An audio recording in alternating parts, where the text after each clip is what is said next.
Que le paranormal vous soit étrange, curieux ou effrayant, nous en parlons tout de suite avec Ophir Haven.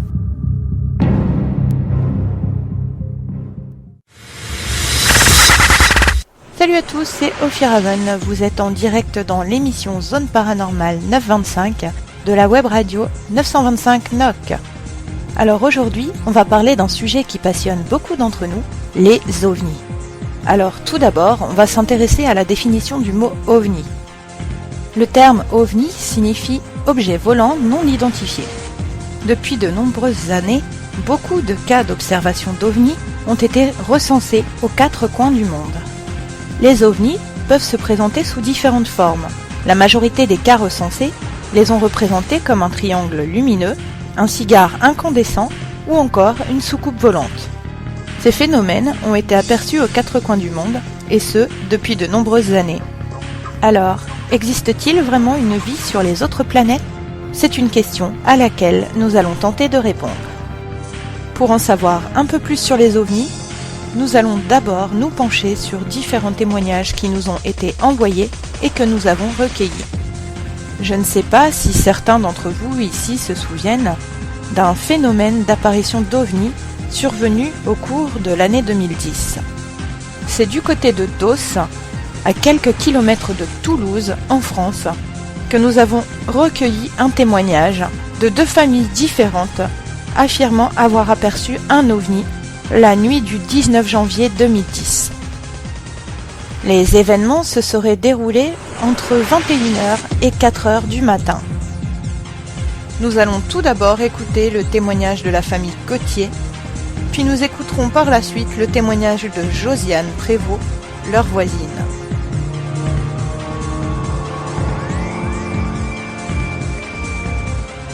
Ça a attiré mon attention parce que c'était très lumineux. Il y avait des couleurs bleues, rouges, vertes. Enfin, ça semblait bizarre. Avec les jumelles, on voyait que ça bougeait.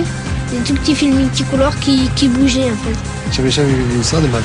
Comme des petits zigzags et multicolores. C'était vraiment très très étrange. Je comprends pas.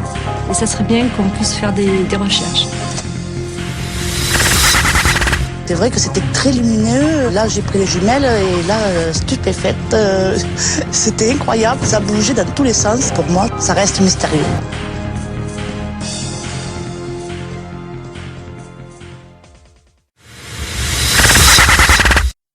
Vous êtes présentement sur les ondes de Zone Paranormale 925, une émission de radio de la station 925 NOC, la web radio internationale. Que le paranormal vous soit étrange, curieux ou effrayant, nous en parlons tout de suite avec Ophir Haven. C'est le 5 novembre 1990 que différents témoins affirment avoir aperçu un ovni dans le ciel français. Il était aux alentours de 19h. Nous avons voulu en savoir plus et nous avons donc recueilli différents témoignages. J'ai vu une sorte de feu de Bengale dans le ciel. C'était des traînées lumineuses en nombre très important. Alors je me suis précipité sur le caméscope qui était dans la voiture, j'ai commencé à filmer. Donc j'ai focalisé essentiellement sur un point qui me paraissait prépondérant. C'est en revisionnant la cassette ensuite que j'ai constaté qu'effectivement il y avait un triangle qui apparaissait clairement ensuite. Le problème c'est qu'en filmant ces choses qui me paraissaient plus importantes, j'ai occulté le reste, c'est-à-dire un nombre important de traînées lumineuses qui avançaient de façon parallèle. C'était superbe, il faut dire c'était magnifique. Et ça m'a fait vraiment... j'étais heureux, c'était beau, et j'avais le sentiment de vivre quelque chose de vraiment unique. Hier soir, vers 19h, en revenant du bout de la rue du lotissement, j'ai aperçu un phénomène lumineux, mais les contours de l'objet, si on peut dire, n'étaient pas très précis. C'était surtout des points qui permettaient de définir la forme. Alors, devant, il y avait comme un V, avec des lumières très brillantes, plus grosses qu'une étoile. Les étoiles faisaient le tour, enfin les étoiles et les lumières de toutes les couleurs faisaient le tour. Et le plus impressionnant, c'est quand ça a passé, j'ai bien vu que c'était une masse, parce que c'était noir, ça a caché les étoiles, hein, et les phares étaient allumés en dessous. Et donc ça éclairait au sol, mais ça devait être quand même assez haut, puisque les reflets ne donnaient pas vraiment au sol. Enfin, on voyait ces phares comme des lasers, mais ça n'éclairait pas le sol, donc ça devait être quand même assez haut. Mais alors si c'était haut, c'est que c'était énorme. Si quelqu'un qui aurait vu ce que nous avions vu acceptait la thèse officielle, ça voudrait dire qu'il remet complètement en cause ses propres perceptions. J'ai réalisé que j'avais affaire à quelque chose que je n'ai jamais vu de ma vie. Ça, c'est absolument certain. En 17 000 et plus heures de vol, en 40 ans, je n'avais rien vu de semblable dans le ciel, ça c'est certain. J'ai vu quelque chose d'inexplicable, et ça reste quelque chose d'inexplicable. Ces dimensions me sont apparues immédiatement comme gigantesques. Cette impression de lenteur majestueuse, ça m'a véritablement frappé. J'ai vraiment eu l'impression de voir passer une ville dans le ciel, tellement ça m'a paru grand. Vous savez, arriver quand même à 65 ans et travailler dans l'aviation, connaître quand même ce que c'est qu'un avion, une machine volante, et de confronter à ce genre de choses, on peut être étonné. De par les estimations que nous avons faites, sur le moment, ça nous donne quand même un engin qui devait avoir 300-400 mètres de long et 80 mètres d'épaisseur. Je n'ai pas pu le suivre comme une trajectoire d'avion ou quelque chose comme ça. Ça s'est éloigné assez rapidement, c'est une masse qui m'est apparue comme ça. Je l'ai vue par le pare-brise de la voiture, puisque j'étais en voiture, et je l'ai vue disparaître de la même façon que j'ai eu les yeux dessus. J'ai vu deux lumières qui étaient assez écartées, qui se déplaçaient parallèlement, et j'avais l'impression qu'il y avait quelque chose entre ces lumières, une masse sombre, et ça me paraissait assez grand. Et ce qui m'a le plus impressionné, c'était les points lumineux, si vous voulez. Ça faisait un genre de triangle, très éclairé aux extrémités. Au centre, ça faisait une lumière un petit peu tamisée, et j'avais l'impression qu'en dessous, il y avait aussi des lumières qui éclairaient. Si l'objet se trouve à plusieurs kilomètres d'altitude, il est par conséquent, et si les conditions atmosphériques sont claires, il peut être observé en de nombreux points du territoire comme la France, et voire même dans différents pays européens. Nous avons aperçu un objet gigantesque délimité par 3 balises blanches, et à la base de ce triangle, nous avons également noté un feu blanc, comme une poursuite de scène à peu près, le tout se déplaçant lentement.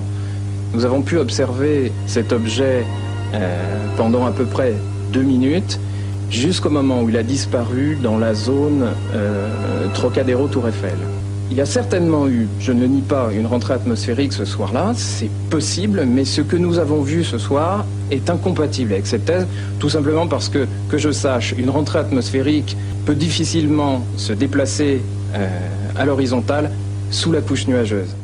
Pour les personnes qui n'ont rien vu du tout, je pense qu'elles seront effectivement plus tranquilles à se dire, bon, ben, ça va, il y a eu cette nuit-là des phénomènes, un tas de phénomènes, mais ils sont parfaitement expliqués, les autorités contrôlent la situation. Alors, je veux dire que ça ne me gêne pas du tout, si ça rassure la plupart des gens, c'est très bien. On a toujours l'impression qu'on veut cacher la vérité aux gens parce qu'on ne veut pas leur faire peur, on ne veut pas les effrayer. Ça, c'est une histoire qui date de très longtemps aux États-Unis aussi. Paraît-il qu'au Pentagone, on a récupéré des ovnis, etc. Mais on ne dit rien parce qu'on ne veut pas effrayer. Il faut croire aux ovnis, il faut croire qu'on n'est pas seul. C'est pas possible qu'on soit seul. Vous appréciez notre émission ? Alors suivez-nous sur les réseaux sociaux. Abonnez-vous à notre page Facebook en cliquant sur j'aime Zone Paranormale 925. Suivez-nous également sur Twitter en vous abonnant à Paranormal 925. Vous êtes présentement sur les ondes de Zone Paranormale 925, une émission de radio de la station 925 NOC, la web radio internationale. Alors nous avons recueilli bien entendu le témoignage de particuliers, mais aussi celui de Jack Crean, un ancien pilote de chasse, leader solo à la patrouille de France, commandant de bord et instructeur chez Air France, qui totalise à lui seul plus de 18 000 heures de vol. C'est le soir du 23 septembre 1975, aux alentours de 23 heures, alors qu'il fait un exercice sur un mirage en compagnie de son collègue, qu'il dit avoir aperçu en plein ciel un objet fort curieux. Alors d'abord, il faut rappeler que nous étions deux observateurs, dans des avions différents, donc sur des angles et des points de vue différents.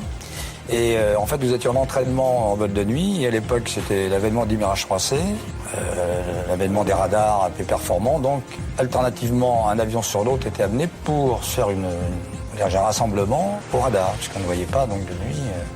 C'est des nouvelles techniques.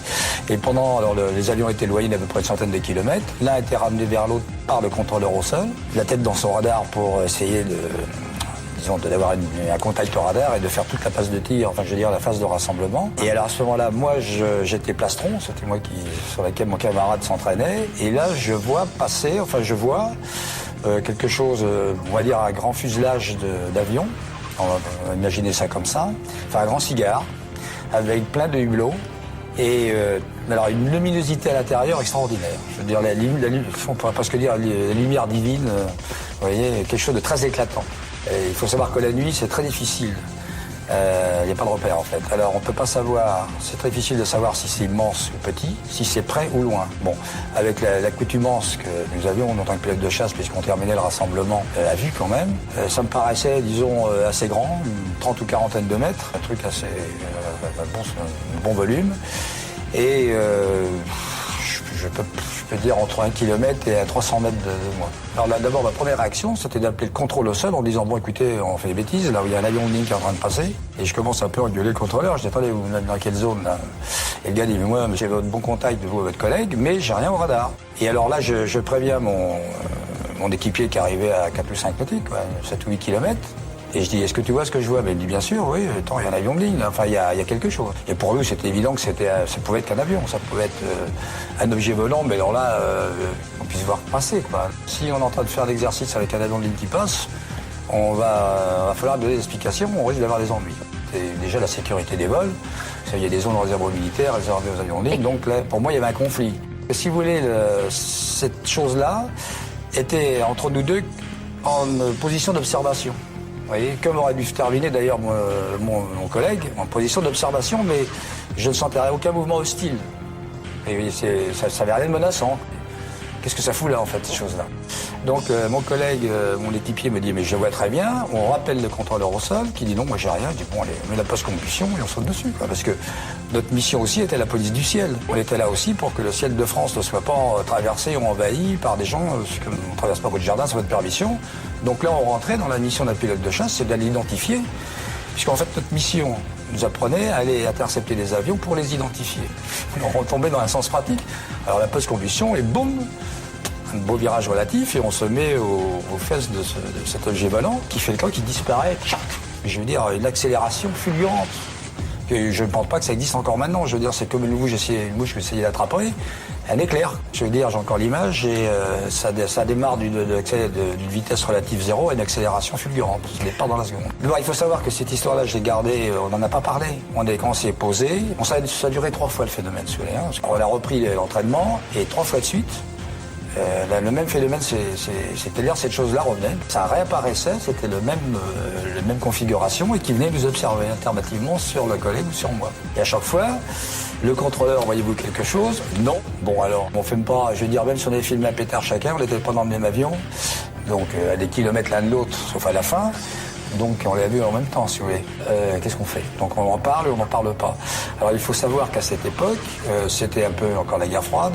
Et quand ces phénomènes-là on en parlait, du côté russe pensait que c'était les Américains peut-être qui auraient trouvé le nouveau prototype du siècle, plasma, enfin toutes les énergies considérables de l'époque, ou les Américains qui pensaient que c'était les Russes. Vous voyez, et puis nous les Français on disait ils ont trouvé quelque chose. On s'est dit bon, si on fait un rapport circonstancié, je dis pas ça pour discréditer ni la politique de mes chefs de l'époque, mais on se dit si on est content de ça. Alors deux choses l'une, on est mis en observation, un peu secret militaire, et qu'est-ce qu'ils ont vu, on veut savoir et après on n'en parle plus, ou directement chez le Toubib, gars, on va examiner vos émissions cérébraux parce qu'il y a un bug.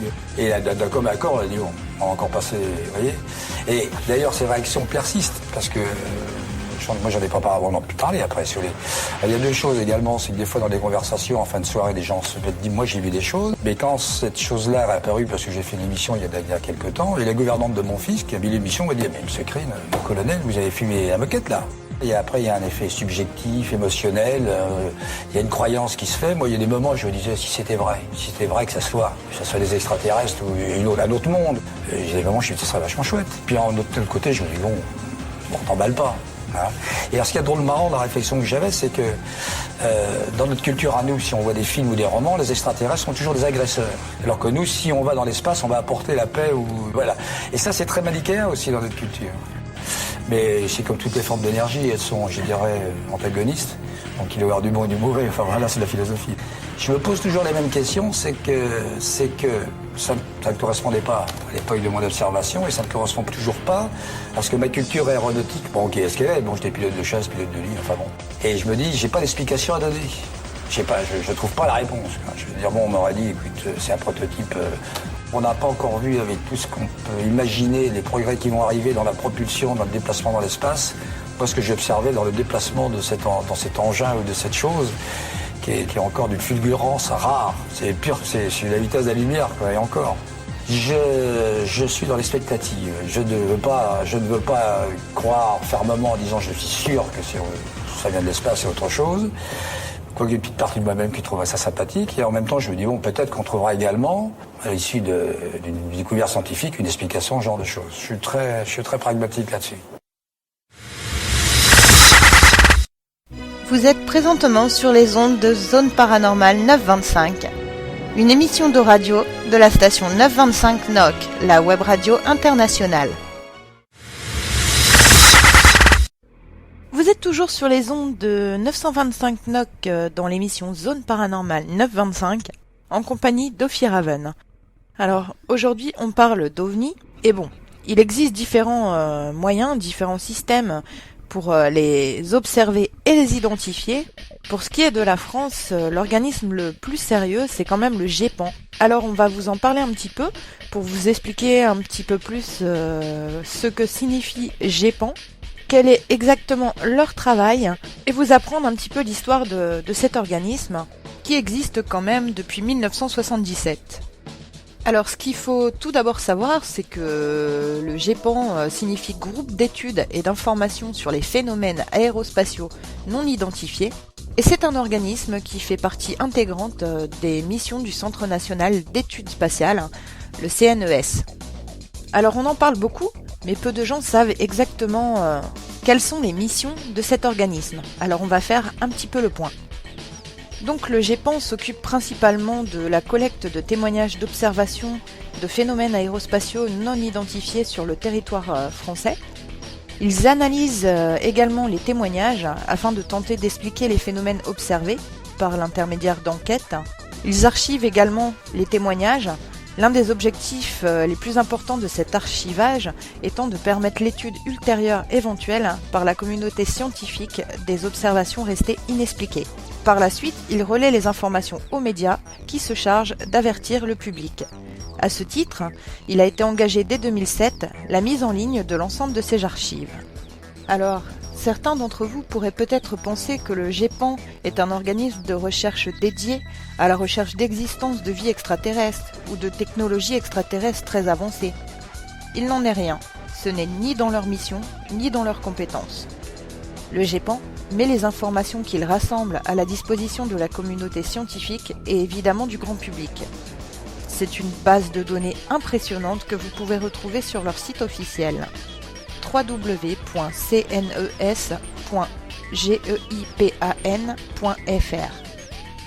Si toutefois vous aviez vécu quelque chose d'étrange, ou si tout simplement vous avez observé quelque chose d'insolite dans le ciel, n'hésitez pas à nous contacter pour nous raconter votre histoire sur paranormal925@gmail.com.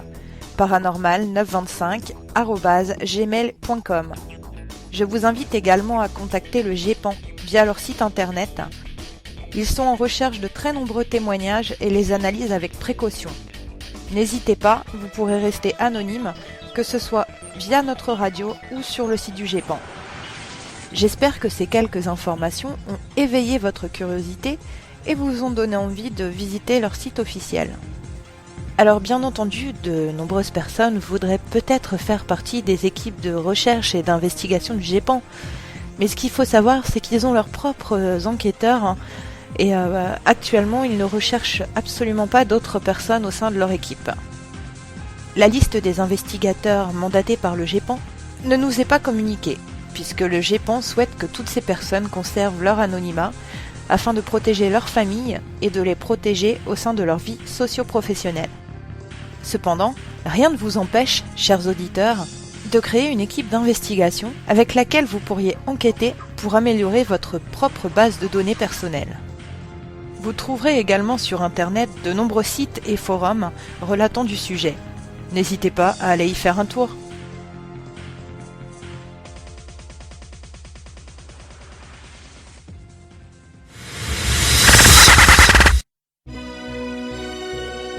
Salut, c'est Seth de l'équipe Normal Paranormal. Retrouvez-moi tout à l'heure en direct sur 925.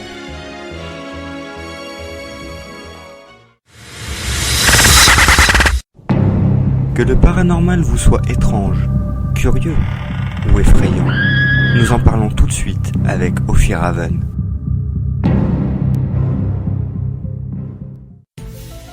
Vous êtes de retour sur Zone Paranormale 925, l'émission de l'étrange et de l'insolite, en compagnie d'Ophir Haven. Aujourd'hui, nous parlons des ovnis, et justement, j'ai vécu une expérience assez particulière qui m'est arrivée dans les années 90. Alors en fait, je faisais du camping avec mes parents en Normandie, à Grès-sur-Mer, très exactement. Ça devait être dans les années 93-94, pendant la période où a été observé énormément de cas d'ovnis. Alors moi en fait, je m'étais fait des copains-copines et tous les soirs on allait traîner dans un champ qui se trouvait à côté du camping. On s'est allé sur une grande couverture avec tous les copains et on regardait le ciel qui était très souvent dégagé. On voyait les étoiles briller pleinement. C'était vraiment magnifique. Et on était bercés par le chant des grillons, pas des cigales, parce que je pense pas que des cigales il y en ait en Normandie, mais on entendait vraiment les insectes, c'était le calme plat. Et une nuit, donc j'étais avec mes copains-copines, on était un groupe de 4 jeunes, et il y avait 3 filles avec moi, et un garçon qui s'appelait Michael. Et donc les 2 filles étaient reparties se coucher parce que leurs parents les avaient appelées. Et moi j'étais restée dans le champ avec Michael, donc sur la couverture à regarder les étoiles, allongée sur le dos. Tout était calme autour de nous, on n'entendait pas un bruit, il n'y avait pas un souffle de vent, c'était vraiment un calme plat. Et tout à coup, en fait, on a vu un espèce de delta, c'était vraiment un triangle lumineux apparaître dans le ciel, avec une masse assez foncée en son centre, des lumières jaunes, vertes et bleues. Vraiment disposé en triangle. Alors c'était quelque chose qui faisait des va-et-vient, mais à un rythme très très lent. Vraiment c'était un déplacement par rapport à une feuille de papier, c'était un déplacement, on va dire, par rapport à un schéma papier d'1 centimètre par minute. Donc dans le ciel ça se voyait quasi pas. Jusqu'à un moment où l'engin a sorti comme un espèce de faisceau lumineux pour balayer vraiment le champ. Et voilà, jusqu'au moment où ce faisceau lumineux nous a croisés. Et à ce moment-là, l'engin qui nous éclairait s'est mis d'un seul coup à repartir en sens inverse à une vitesse folle et a été jusqu'à faire un virage en épingle, mais très très serré, moins de 45 degrés selon moi, et très très rapidement. Alors bien sûr, au début, on a pensé à un avion de chasse qui faisait par exemple un exercice, une manœuvre. Mais ensuite, on s'est rapidement dit, on l'aurait entendu quand même. Parce que c'est vrai que quand les avions de chasse passent au-dessus de nos maisons, même avec le double vitrage, on arrive quand même à les entendre tellement c'est bruyant dans le ciel. Et là, je peux vous assurer qu'il n'y avait vraiment aucun bruit. C'était vraiment incroyable. On n'a jamais su ce que c'était, mais on garde quand même un petit espoir que c'était effectivement un ovni. Étant donné la forme, la vitesse de déplacement et puis également le changement de trajectoire assez rapide. Et ce qu'il faut savoir aussi, c'est que quelques années après, j'étais donc chez mes parents, c'était dans ma chambre qui occupait tout le toit de la maison. Et c'est pareil, j'ai aperçu, alors je dormais avec une copine qui était venue passer les vacances, et on se racontait des blagues sous la couette, la lumière éteinte. On n'avait pas envie de dormir tout de suite, donc on restait jusqu'à minuit et demi, 1h du matin à blaguer dans le noir, si bien que ça agaçait mes parents parce qu'ils entendaient du bruit, ils dormaient juste en dessous et ils pouvaient plus dormir. Ils n'arrivaient pas à dormir. Donc nous on papotait et puis d'un coup dans la chambre on a vu de nouveau ces 3 boules lumineuses. Bon, alors ce coup-ci il n'y avait rien de métallique au centre, hein. Ça flottait vraiment dans les airs. C'était assez impressionnant. Et bon, sur le coup, moi et mon ami, on ne s'est rien dit parce qu'on pensait vraiment que chacune avait eu une hallucination. Elle aussi avait vu ces boules-là, mais on n'osait pas en parler. On se disait, bon, c'est la fatigue qui nous fait voir un petit peu des choses spéciales. Et puis au bout de 2-3 minutes de silence, elle a commencé à me révéler, à me demander, aux filles, est-ce que tu as vu quelque chose juste par curiosité en fait. Et moi je lui ai répondu, bah oui, j'ai vu quelque chose, mais qu'est-ce que t'as vu toi? Et c'est là qu'elle m'a répondu, oui, j'ai vu 3 boules lumineuses qui virevoltaient au-dessus du lit. Et je lui ai dit, j'ai vu exactement la même chose. Et c'est vrai que c'était une expérience assez terrifiante. J'en parlerai d'ailleurs dans mon livre, hein. Je ne sais pas quand est-ce qu'il sortira, mais c'est vrai que je suis en pleine écriture de mon premier livre qui résumera pas mal d'expériences particulières que j'ai vécues. Et c'est vrai que celle-ci est est restée très marquante pour moi car on se pose beaucoup de questions, on se demande toujours de quoi il s'agit. Et c'est vrai que ce coup-ci, j'ai pas compris. Alors quand j'en ai parlé à Ced, il m'a dit que ça pouvait être éventuellement une manifestation extraterrestre. Alors en fait, je sais pas vraiment ce qu'il en est, mais ce qu'il faut savoir, c'est que cette nuit-là, il y a eu également un flash lumineux dans le ciel qui est éclairé en direction de mon Velux. Alors voilà, il y en a qui vont me prendre pour une fantaisiste, pour une folle. Cependant, j'ai bien vu le flash lumineux. Et voilà, j'ai pas compris du tout parce que j'ai eu une sensation de froid, vraiment comme si... au final, on a réussi quand même à s'endormir, hein, mais pendant la nuit, j'ai jamais aussi mal dormi que cette nuit-là. Et c'est vrai que voilà, j'ai eu une sensation de froid, j'ai eu l'espace d'un instant la sensation d'avoir été transportée ailleurs. Et je me rappelle que dans le rêve que j'ai fait cette nuit-là, j'ai ouvert les yeux et je me voyais dans une pièce très très lumineuse, comme une sorte de couloir d'hôpital avec des gens dont je ne voyais pas les visages, mais ils avaient des tailles, pas des tailles humaines, ils se tenaient pas droit, ils avaient les épaules courbées, les bras ballants. C'était vraiment angoissant hein, comme sensation. Et j'ai eu l'impression vraiment qu'on m'avait déposé dans mon lit délicatement. Mais voilà, vraiment la sensation de flottaison et puis qu'on me redépose. Et quand j'ai ouvert les yeux, là j'étais vraiment barbouillée. Ça n'allait pas. Alors bien sûr, j'en ai parlé à ma copine qui était sur place et qui elle avait vu ces boules lumineuses. Donc elle me croyait, mais c'est vrai que c'était une expérience vraiment très angoissante. J'ai jamais compris et je voudrais bien qu'on m'explique justement. Déjà, on va parler de la première histoire que tu racontes, celle où tu as vu un ovni. Faut savoir que, comme tu l'as dit, dans les années 90, donc de 92 à 99, je pense qu'on peut retrouver d'ailleurs les traces sur le GEPAN ou le CNES. On a eu beaucoup de phénomènes similaires, justement concernant des vaisseaux de forme triangulaire avec 3 lumières à chaque extrémité. C'est assez courant à cette période-là dans des zones relativement planes. Le deuxième point beaucoup plus intéressant, c'est concernant les 3 couleurs que tu as vues chez toi, alors que tu dormais avec ta copine, enfin que tu essayais de dormir, que tu faisais la con plutôt. Oui, on va dire ça comme ça. Donc ces 3 couleurs, c'est aussi assimilé à des extraterrestres. En général, ce sont des 3 sphères, rouge, bleu, et pour la 3e qui varie, soit jaune, soit vert. Toi dans ton cas tu avais du jaune, du bleu et du vert. Ouais, pas de rouge du tout. Hein. Soit, mais pareil, on peut retrouver ce genre de récits sur le GEPAN et le CNES. Je fais à peine un peu de pub ce soir. De toute façon, sur internet, vous prenez votre moteur de recherche préféré et vous tapez extraterrestre sphère ou extraterrestre triangle, et puis vous verrez plein de documentation là-dessus, sûrement quelques vidéos. Et pour en revenir à tes 3 petites boules, c'est d'après les récits que j'ai pu en voir, c'est clairement de la téléportation.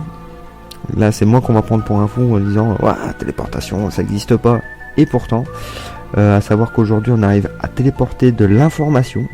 Et oui, on arrive à téléporter de l'information, c'est pas du flan. Donc du coup tu aurais été téléporté, donc après je sais pas trop, sur un vaisseau spatial, là vraiment j'imagine, pour être étudié comme on peut étudier nous les grenouilles ou les oiseaux en cours de sciences nat. Toi dans ton cas ils auraient pas dépecé puisqu'ils ont des outils largement plus adéquats que ça sans te faire de mal, et ils t'auraient effectivement reposé dans ton lit. C'est des récits qu'on trouve assez fréquemment. Donc tu penses que j'aurais pu servir de cobaye quoi? Pas de cobaye, simplement comme je l'ai dit plus tôt sur une intervention, que les extraterrestres étaient des explorateurs. Nous, qu'est-ce qu'on va faire lorsqu'on va justement trouver des civilisations sur d'autres planètes? La première chose qu'on va faire, c'est les étudier. Donc on va les étudier, on va les faire exactement comme eux, c'est-à-dire les embarquer sur nos vaisseaux, prendre leurs dimensions, les radiographier sous tous les angles, sans forcément les disséquer, mais prendre un maximum d'informations via nos moyens techniques. Oui, en tout cas, si on m'a fait tout ça, ça fait franchement peur. Hein. Espérons qu'on m'a pas mis d'implant pour m'analyser. Ça, je pense que de toute façon, on aurait vu sur les radios que tu aurais pu passer récemment, donc ça, de ce côté-là, je pense pas. Mais par contre, t'analyser, savoir le pourquoi du comment on fonctionne. Ouais, écoute, c'est pas rassurant tout ça, mais on verra bien par la suite, voir s'il se passe quelque chose de spécial.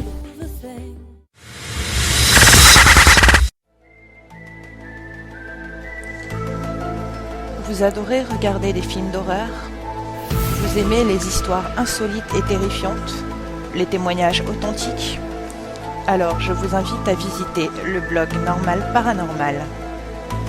Vous retrouverez des photos, témoignages, reportages exclusifs sur toutes les histoires mystérieuses depuis la nuit des temps jusqu'à aujourd'hui. Rendez-vous sur normal-paranormal.skyrock.com. Si vous avez vécu quelque chose d'étrange, vous pouvez également nous contacter afin de témoigner pour nous.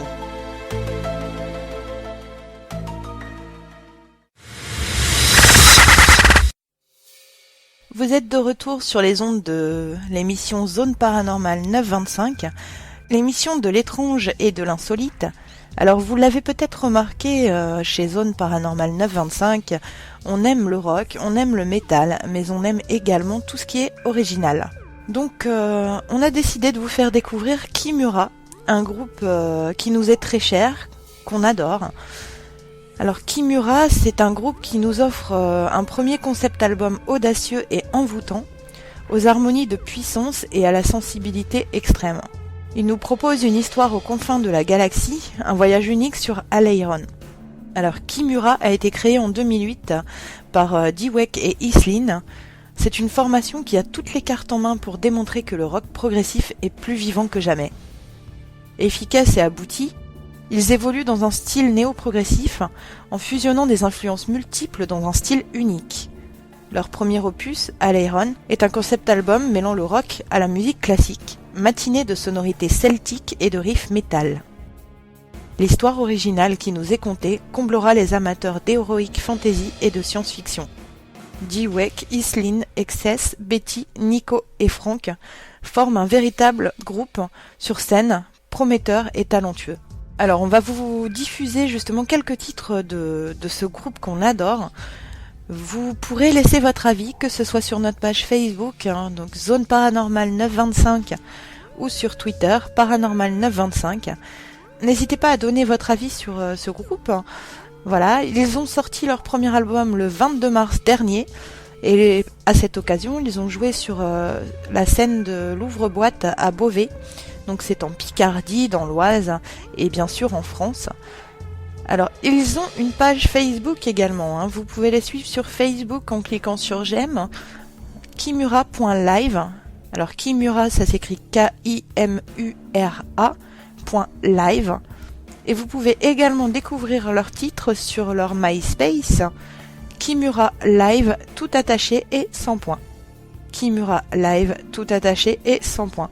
Donc je vous invite vraiment à les découvrir car c'est un style original, c'est pas commun, ça s'écoute très bien. C'est vraiment des sonorités... Il y a quand même des références un petit peu électroniques, moi qui adore le synthé et la bonne saturation de la guitare, non, c'est vraiment quelque chose de très sympathique. On adore, donc voilà, on voulait vous faire plaisir, puisque Zone Paranormale 925, c'est quand même une émission qui est très basée sur la découverte. Justement, on va vous faire découvrir le groupe Kimura en vous diffusant quelques-uns de leurs titres. Donc n'hésitez pas surtout à les suivre sur Facebook et à leur faire un petit coucou. Alors je sais que les membres justement de Kimura nous écoutent, donc voilà, je leur fais plein de gros bisous et voilà, je suis extrêmement contente d'avoir pu découvrir un groupe aussi talentueux et toute l'équipe de Zone Paranormale 925 sera derrière eux pour les soutenir et voilà, sera à l'affût de la moindre nouvelle concernant leur futur projet. Mais on n'a pas trop de doutes, on se doute bien qu'ils vont y arriver, ils vont cartonner. Voilà, ils sont géniaux tout simplement. Donc on va retourner de suite avec la programmation musicale. Et donc je vais vous passer un titre de Kimura, The Other Side. Bonne écoute sur la web radio et à tout à l'heure.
C'est encore moi, chers auditeurs, alors j'espère que vous avez apprécié le premier extrait de l'album de Kimura que je viens de vous passer.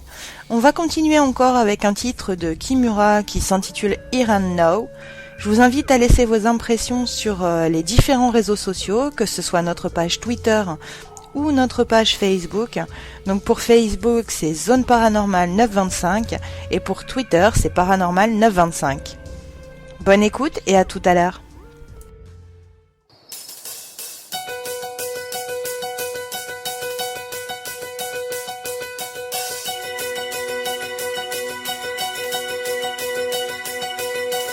Here, shiny and brown, every sword has taken more than dragons' lives. There, down in the ground, that is fighting, but there's new glow in his eyes. Now I know who's my enemy. I slept so much in the raining clouds. Dragons, there is no more fear. We rebel our foes, and next time we'll be right.